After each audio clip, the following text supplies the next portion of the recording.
Bible సమయం గంభీర సమయం వచన పరంపర ధ్యానాంశ సమయం బైబిల్ సమయం గంభీర సమయం దైవ సన్నిధికి అనుబంధ సమయం బైబిల్ సమయం బైబిల్ సమయం బైబిల్ సమయం బైబిల్ సమయం. ఈరోజు ఈ కార్యక్రమాన్ని స్పాన్సర్ చేసిన వారు కృష్ణా జిల్లా విజయవాడ కస్తూరిబాయిపేట నుంచి ప్రియా తమ్ముడు పిడుగు చంద్రశేఖరరావు గారు, ప్రియా చెల్లి పిడుగు కాంతమ్మ గారు ఈ ప్రోగ్రాంను స్పాన్సర్ చేశారు. దేవుడు వారిని నిండారుగా దీవించునుగాక. ఈరోజు కార్యక్రమాన్ని చూచి అనేకులు రక్షింపబడతారు, బాధలలో ఉన్నవారు ఆదరించబడతారు. దానికి కారణం మీరే. కాబట్టి ప్రభు మిమ్మలను నిండారుగా దీవించును. హోషేయ గ్రంథ ధ్యానాలు. హోషేయ ప్రేమించే భర్త.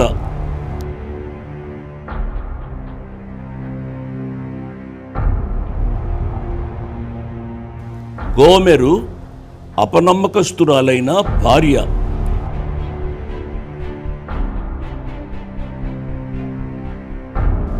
దేవుడు తన ప్రజల పట్ల ఆశ్చర్యకరమైన నిరంతర ప్రేమను చిత్రీకరించే హోషేయ గ్రంథ ధ్యానాలు విందాం. Good evening. Praise the Lord. ప్రభుకు స్తోత్రం. హల్లెలూయా. సకాలానికి వచ్చిన మీ అందరికీ నా ప్రత్యేక వందనాలు. మెట్టుకు ప్రతిరోజు ఈ రీతిగా మిమ్మల్ని పలకరించే భాగ్యాన్ని ప్రభువారు నాకు ఇచ్చారు. మీరు ఏ సంఘానికి వెళితే ఆ సంఘంలో మీరు ఏ రీతిగా సంబోధించుకుంటారో ఆ సంబోధనను మీరు తీసుకురండి. అన్నీ టీవీలో చెప్పడం ఒక్కొక్కసారి సాధ్యం అవుతుంది, ఒక్కొక్కసారి సాధ్యం కాకపోవచ్చు. ఏది ఏమైనప్పటికీ కూడా ప్రతిరోజు రాత్రి ఈ సమయానికి మిమ్మల్ని గ్రీట్ చేసే భాగ్యాన్ని ప్రభువారు నాకు ఇచ్చినందుకై నేను ప్రభువారిని స్తుతిస్తున్నాను. ప్రతిరోజు మీ ఆరోగ్యాలు అడుగుతున్నాను. ఎందుచేతననగా ఈరోజు నా ఆరోగ్యం, ఈ క్షణంలో ఉన్న ఆరోగ్యం మరుసటి రోజు లేకపోవచ్చు, మరుసటి క్షణం లేకపోవచ్చు, ఏదైనా జరగవచ్చు. ఇప్పుడే చూచాను. ఏమైంది? వెళ్తున్నప్పుడు దారిలో యాక్సిడెంట్ జరిగింది. ఏమైంది? యాక్సిడెంట్ జరిగింది, చనిపోయింది. ఇవి ఈ దినాల్లో వినే వార్తలు. చాలా బాధాకరంగా ఉంటుంది. చదివే మనకే బాధాకరంగా ఉంటే కని పెంచి అంతా పెద్ద చేసిన తల్లిదండ్రులకు ఈ సమయం వరకు కుటుంబంగా ఉన్న అన్నదమ్ములకు, అక్కచెల్లుండ్రకు ఎంత బాధగా ఉంటుందో ఆలోచించాలి. కాబట్టి ప్రియ బిడ్డలారా, ఈరోజు ఏమి జరుగుతుందో అని గ్రహించి ఆ ప్రభువుకు మనలను మనము అప్పగించుకోవాలని నేను మనవి చేస్తున్నాను. హోషేయ గ్రంథ ధ్యానాలు నా మటుకు నాకు చాలా ఆశీర్వాదకరంగా ఉన్నాయి. మీకు కూడా ఆశీర్వాదకరంగా ఉన్నాయని నేను భావిస్తున్నాను.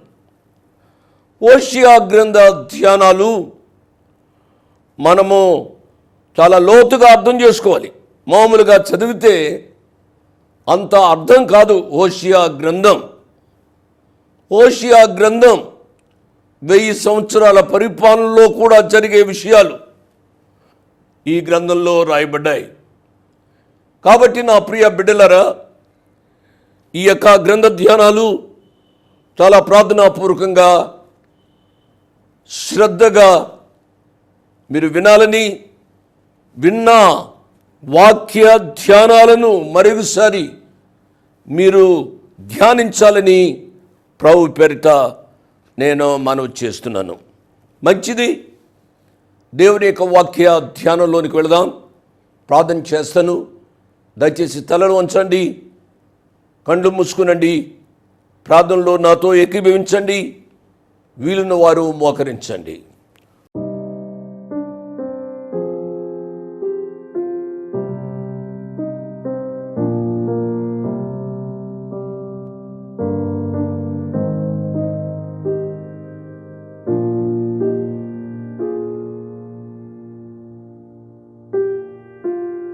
కృపా సత్య సంపూర్ణుడు అయిన మా ప్రియ పరలోకపు తండ్రి, వందనాలు, స్తోత్రాలు నాయనా. ఈ రాత్రి వరకు మమ్మలను సజీవంగా ఉంచారు అయ్యా. మాకంటే శ్రేష్ఠులు, విద్యావంతులు, అందచందాలు కలిగిన వారు, ఆస్తిపరులు, మంచి విశ్వాసులు ఎంతోమంది కాలగర్భంలో గతించిపోతున్నారు నాయన. యాక్సిడెంట్స్ వలన, దీర్ఘకాల వ్యాధుల వలన, ఆకస్మిక వ్యాధుల వలన ప్రభువా మా తోటి వారు చనిపోతున్నారు. ఈనాటి వరకు మేము సజీవంగా ఉన్నాము అని అంటే అయ్యా, వారికంటే గొప్పవారం కాదు నాయన. కేవలం మీ కృపా కనికరాలే కారణమని నిండు హృదయంతో మిమ్మల్ని స్తుతిస్తున్నాం, ఆరాధిస్తున్నాం, పూజిస్తున్నాం, కొనియాడుతున్నాం నాయనా. నాయనా, మా మరణం వరకు ఇదే నమ్మిక మా జీవితాలలో అనుగ్రహించండి ప్రభు. నాయనా, మా రాష్ట్రంలో లేక మా దేశంలో మా భాష, తెలుగు భాష మాట్లాడేవారు చాలామంది ఈ కార్యక్రమాలు వింటున్నారు. నేనే కాదు, చాలామంది టీవీలో మాట్లాడుతున్నారు. ప్రభువా, మీ వాక్య ప్రకారము చెప్పే బోధలని మా వారు గ్రహించేటట్టు మీ కృప ప్రసాదించండి. చాలా విరివిగా వ్యాఖ్యానాలు వినబడుతున్నాయి ప్రభు. ఈ సమయం వృధా పోకున్నట్లు ప్రతి టీవీ స్పీకర్తో మీ సన్నిధి ఉంచి వారు వాక్య ప్రకారము మాట్లాడే ధన్యత అనుగ్రహించుమని. ఈ రాత్రి సమయంలో ఎంతమంది వచ్చారు? కొద్దిమంది అయినా మారు మనసు పొందే కృప దయచేయమని. మారు మనసు పొందిన వారు పరిశుద్ధతలో జీవించడానికి తీర్మానం చేసుకోవడానికి కృప చూపించుమని మీ కుమారుడు, మా రక్షకుడు యేసు ప్రభు వారి యొక్క ఉన్నతమైన నామున స్తోత్రం చెల్లించి వేడుకుంటున్నాము తండ్రి. ఆమేన్, ఆమేన్ అని చెప్పిన మీ అందరికీ నా ప్రత్యేక వందనాలు. గత పాఠంలో హోషియా గ్రంథం 2వ అధ్యాయము 16వ వచనం మనం ధ్యానం చేశాం. ప్రియులరా, ఇక్కడ మనం చూసినట్లయితే ఈమెలో అనగా హోషియా భార్య అయిన గోమెరులో కొంత మార్పు వచ్చినట్లుగా మనం చూస్తాం.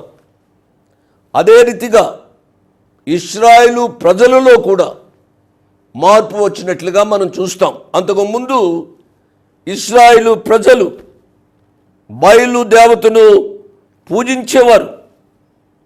ఏమైనా బయలు దేవత, ఈ బయలు దేవతను ఇశ్రాయేలు ప్రజలు నా ప్రభువా అని ఆ విగ్రహాన్ని పిలుస్తూ ఉండేవారు. ఎంత విచారకరమైన సంగతి అండి. దేవుని యొక్క వాక్యం చాలా ఖండితంగా చెబుతుంది.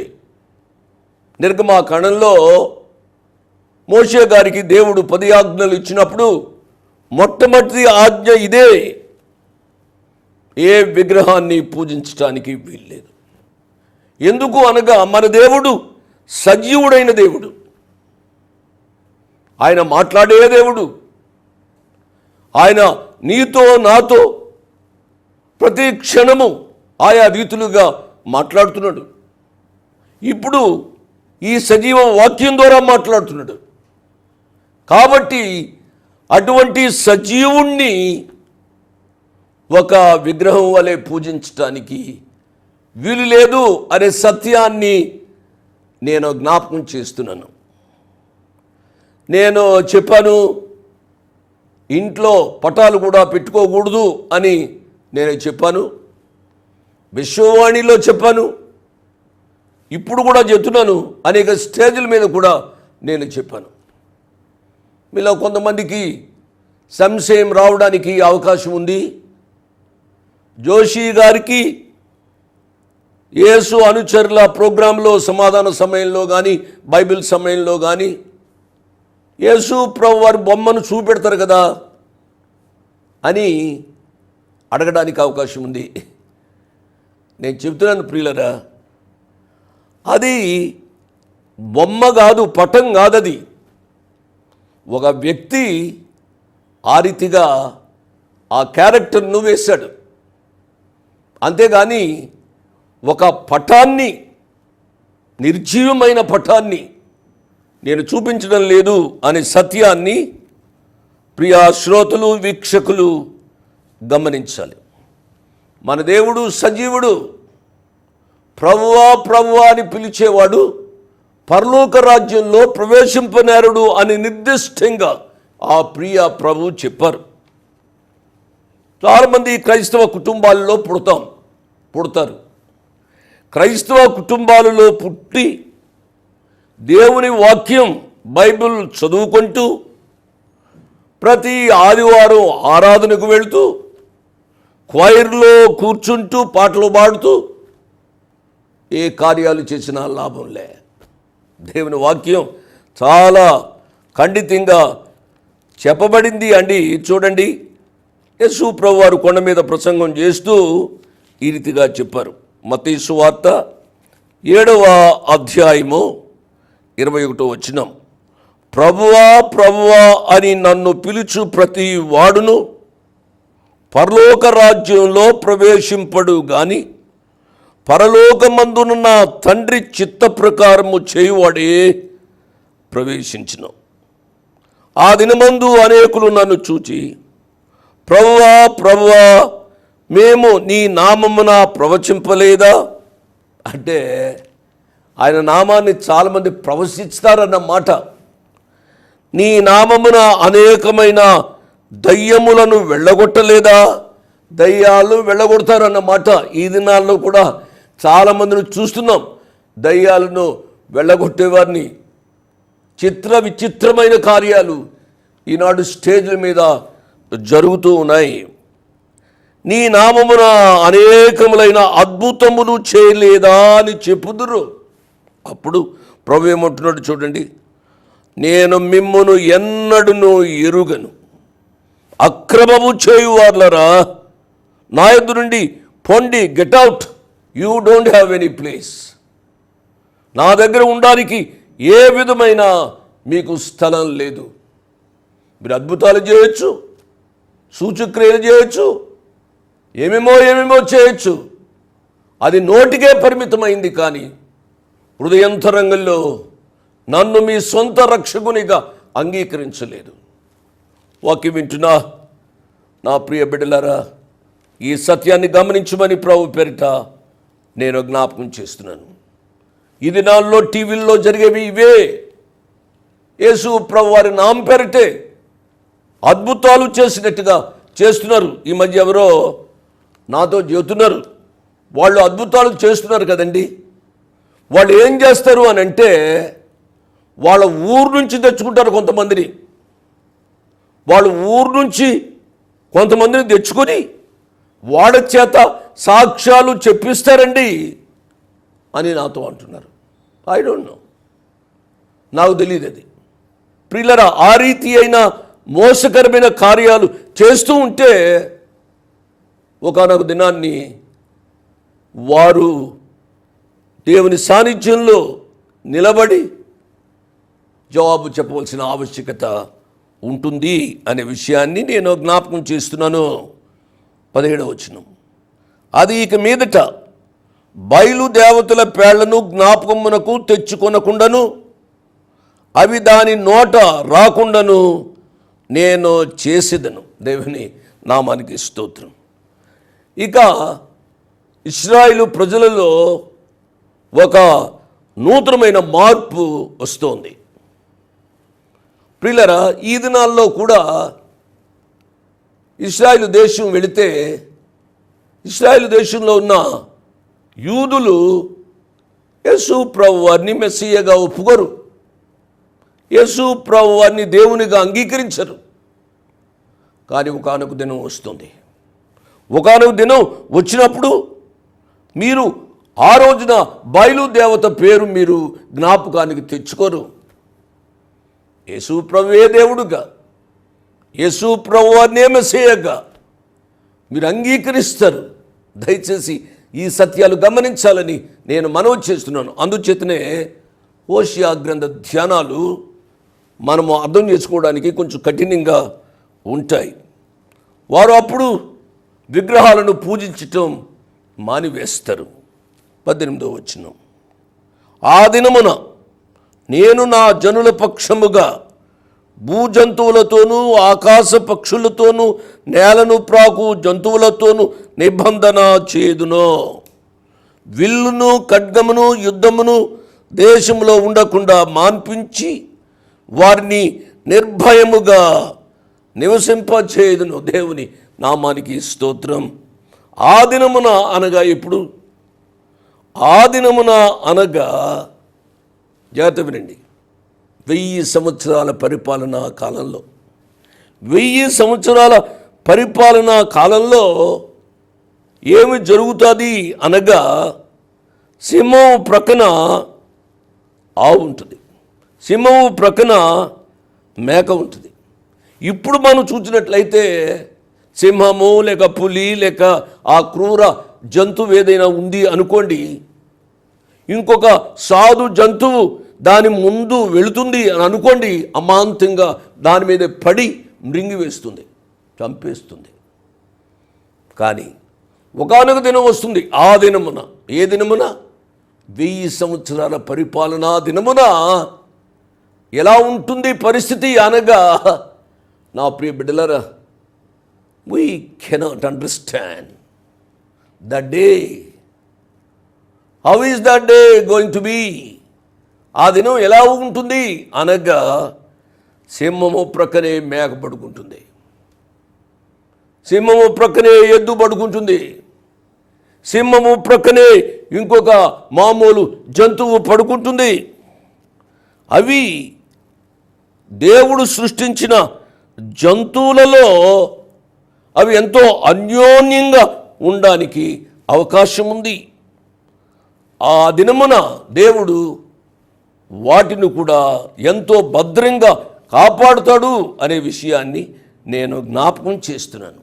మరొకసారి చెబుతున్నారు, ఆ 1000 సంవత్సరాల పరిపాలనా కాలం ఎంత సుపరిపాలనో అర్థం చేసుకుంటే ప్రభువును స్తుతించక ఉండలేము అనే సత్యాన్ని నేను జ్ఞాపకం చేస్తున్నాను. ఆ జంతువుల మధ్య కూడా శాంతి సమాధానాలు ఉంటాయి. ఈ దినాల్లో కూడా జంతువుల రక్షణ మీద శ్రద్ధ చూపిస్తున్నారు కదా.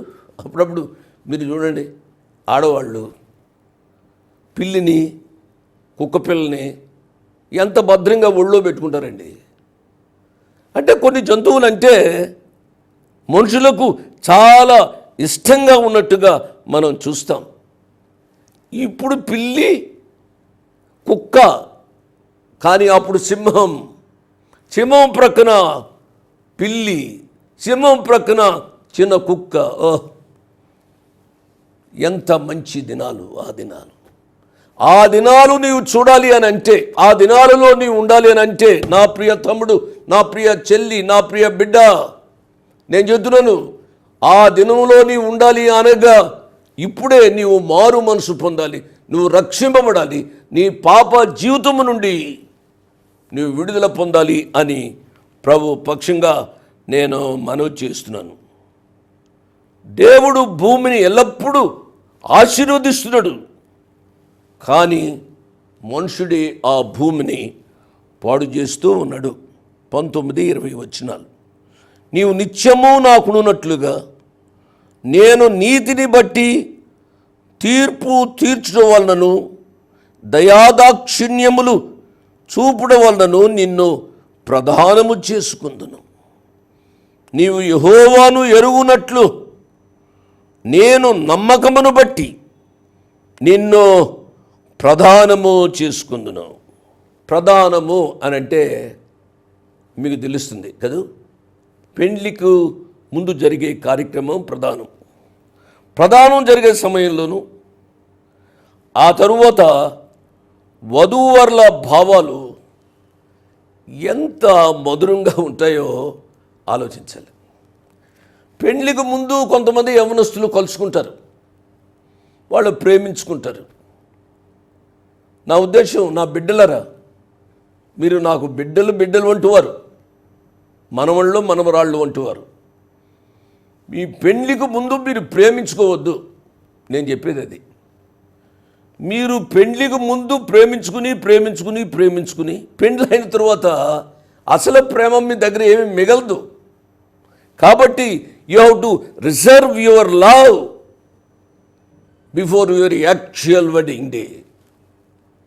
ఆ యొక్క పెండ్లి దినం వరకు మీ ప్రేమను చాలా భద్రంగా చూసుకోవాలి. ప్రధానం జరగబోతూ ఉంది అని తెలిసినప్పటి నుండి